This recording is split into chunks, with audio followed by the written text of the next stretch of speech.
Next is, अच्छा सवाल, बढ़िया सवाल है। हालांकि इस तरह के सवाल बेटा मैंने आपको क्लास के अंदर करा रखे हैं, है ना, बट बेटा सवाल तो अच्छा ही है। एक स्मॉल पार्टिकल है बेटा, मास एम का, और वो किसी ऐसे फील्ड में है जिसकी पोटेंशियल एनर्जी मुझे दे रखी है, U is equals to half times m omega square r square. ठीक है, जब वो आर डिस्टेंस पे है ओरिजिन से, ये बेटा लेट से ओरिजिन है, ओरिजिन से आर डिस्टेंस की दूरी पर बेटा आपका पार्टिकल यहां कहीं है, तो उसके पास पोटेंशियल एनर्जी है m omega square r square upon 2। ये बेटा पोटेंशियल एनर्जी। अगर बोर्स क्वांटाइजेशन रूल अगर ये फॉलो करता है और ये पार्टिकल अगर सर्कुलर मोशन करता है, तो nth ऑर्बिट का रेडियस किसके प्रोपोर्शनल होगा? ठीक है, ऐसे सर्कुलर मोशन टाइप कर रहा होगा। मैं हालांकि बहुत ज्यादा एक्सप्लेन कर सकता हूँ इसको, लेकिन बड़ा ठीक है, ये सारी चीज मैं कुछ थ्योरी में तो एक्सप्लेन कर चुका ना, बार बार क्या ही बोलूँ।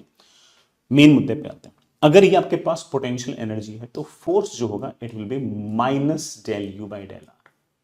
जैसे बेटा इसको आर के रेस्पेक्ट में डिफरेंशिएट किया, आई थिंक बेटा that comes out to be minus m omega square into r. ये माइनस तो क्या बता रहे हैं कि अगर आपके पास आर वेक्टर है ऐसे, तो फोर्स है ऐसे, दैट इज टोटली फाइन। ऐसे तो मुझे फोर्स चाहिए सेंटर की तरफ, तभी तो सर्कुलर मोशन करेगा। और अगर बेटा लेट्स से कि ये किसी वी वेलोसिटी से अगर घूम रहा है, तो अंदर की तरफ बड़ा फोर्स, कोई ना कोई फोर्स तो लगेगा। This force m omega square into r should be equal to mass into अंदर की तरफ एक्सेलरेशन। अंदर की तरफ acceleration is v square upon r. Solve करते बेटा मेरे पास आ गया v is equals to omega into r. This is my question number 1।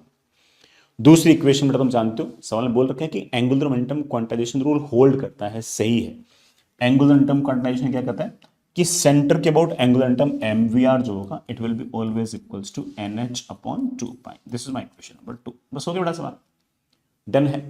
मुझे वी में कोई इंटरेस्ट नहीं है, मुझे आर में इंटरेस्ट है। सवाल बेटा मुझसे ऑफ कोर्स रेडियस पूछ रखा है ना, तो मेरा बच्चा बोलेगा सर इस वी को उठा के यहाँ रख दो, बेटा उठा के रख दो एम। ठीक है बेटा, वी को मैं लिख सकता हूँ बेटा ऑफ कोर्स ओमेगा आर, एक आर बेटा पहले से था, r square is equals to n h upon 2 pi.